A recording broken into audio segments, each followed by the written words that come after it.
తేజ సజ్జా and Manchu Manoj కలిసి నటించిన Mirai cinema మొత్తానికి జియో హాట్‌స్టార్‌లో అయితే వచ్చేసింది. సో మీ 2 అవర్ 49 మినిట్స్ ఈ సినిమా కోసం వర్తా కాదా అని తెలుసుకోవాలనుకుంటే ఈ చిన్న రివ్యూ చూసేయండి. అశోకుడు తన మౌర్య సామ్రాజ్యాన్ని విస్తరించాలని చెప్పి కళింగ సామ్రాజ్యం మీద దాడి చేసి ఘన విజయాన్ని అయితే సాధిస్తాడు. అంత ఘన విజయం సాధించినప్పటికీ అశోకుడు ఆ యుద్ధంలో 1,00,000-1,50,000 మంది ప్రాణాలు కోల్పోయేసరికి కృంగిపోయి ఓటమిగా అయితే భావిస్తాడు.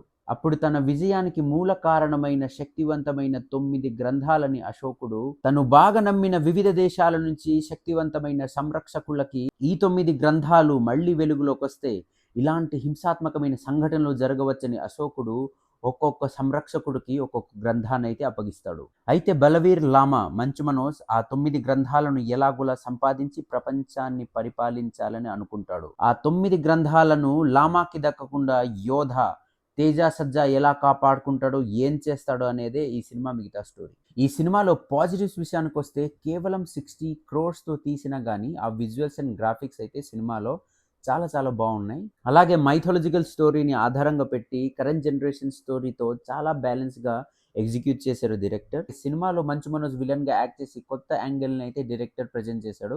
ముఖ్య పాత్రలో జయరామ్ అండ్ శ్రేయాసరన్ వాళ్ళ పాత్రలు చాలా బాగా చేశారు. అలాగే యాక్షన్ సీక్వెన్సెస్లో తేజ సజ్జా చేసిన స్టంట్స్ అయితే చాలా బాగుంటాయి. సినిమా స్టార్టింగ్ అండ్ ఎండింగ్లో ప్రభాస్ అందించిన వాయిస్ ఓవర్ అయితే చాలా బాగుంటుంది. సినిమాలో నెగిటివ్స్ విషయానికి వస్తే పాజిటివ్స్ కంటే చాలానే ఉంది. ముఖ్యంగా జగపతి బాబు పోషించిన క్యారెక్టర్ అయితే అస్సలు సూట్ కాలేదు. అలాగే అఘోరాలను చూస్తే పాన్స్ పౌడర్ రాసుకున్నట్టు చాలా ఆర్టిఫిషియల్ గా ఉంటది. Heroine Ritika Nayak cinema starting నుంచి ఎండింగ్ వరకు ఏ ఎమోషన్స్ అయితే పలకదో చాలా సీన్స్ వరకు ఈమె బ్లాంక్ ఫేస్ పెట్టి అయితే ఉంటది. 9 గ్రంథాలకి కాపరిగా ఉన్న సంరక్షకులు చాలా బలహీనంగా చూపించారు. మనం సూపర్ మార్కెట్కి వెళ్ళి ఇష్టం వచ్చిన ఐటమ్స్ ని ఎంత ఈజీగా అయితే బాస్కెట్ లో వేస్తామో అంత ఈజీగా బలవీర్ లామా ఆ సంరక్షకుల నుంచి ఆ గ్రంథాలన్నీ చాలా ఈజీగా అయితే తీసుకొస్తాడు. సినిమాలో కామెడీ ట్రాక్స్ అయితే అస్సలు వర్క్ కాలేదు.